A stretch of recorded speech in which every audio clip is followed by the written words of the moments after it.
Avec pour objectif de rassembler tous les Français dans leur diversité, la ville a créé un cycle d'expositions en faveur de la fraternité et du dialogue entre les cultures. Après la culture juive, l'Hôtel de Ville et l'espace André Chédid accueillent jusqu'au 18 mars la manifestation Les musulmans dans l'histoire de France, regroupant une exposition et des conférences débats. À l'heure où les discours de haine prolifèrent sur des préjugés, des mensonges, le but de cette manifestation est de déconstruire par le savoir, la culture et le dialogue tout ce qui détricote à bas bruit notre pacte social. Cette exposition veut et doit rassembler autour d'un objet qui est commun à tous, l'histoire de France.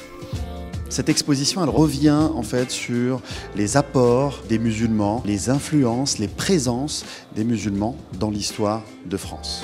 Ici, les Moulineaux est en train de donner l'exemple aux grandes villes, aux grandes municipalités, aux grandes métropoles, qu'il est important aujourd'hui que les jeunes de confession musulmane puissent se sentir véritablement citoyens français. Et plus on leur rappelle ce passé important, puisqu'on parle des immigrés qui ont construit les autoroutes, qui ont construit le métro de Paris, etc., mais en même temps qui ont participé à la civilisation française, à l'histoire de France, c'est, je crois, le message le plus important.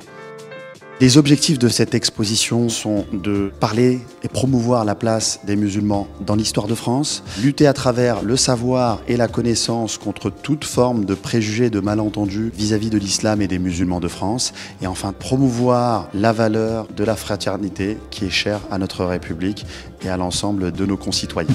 Ce qui nous unit en France, c'est la citoyenneté et non pas l'appartenance religieuse. On a tendance toujours à renvoyer les Français de confession musulmane à leur religion, alors que les fondamentaux, c'est la citoyenneté qui nous unit tous.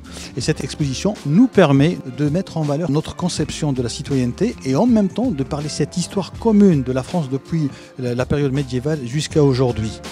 La France a une dimension musulmane, comme elle a une dimension juive, comme elle a une dimension protestante, il ne faut pas oublier, comme elle a une dimension agnostique, comme elle a une dimension universaliste. Finalement, à travers cette exposition, on comprend que l'islam, ce n'est pas simplement une religion étrangère, une religion d'immigrés, c'est aussi une religion de Français. Cette exposition participe à la construction d'un nouveau pacte social français dont tous les citoyens français, quelle que soit leur croyance ou non-croyance, est important pour nous tous.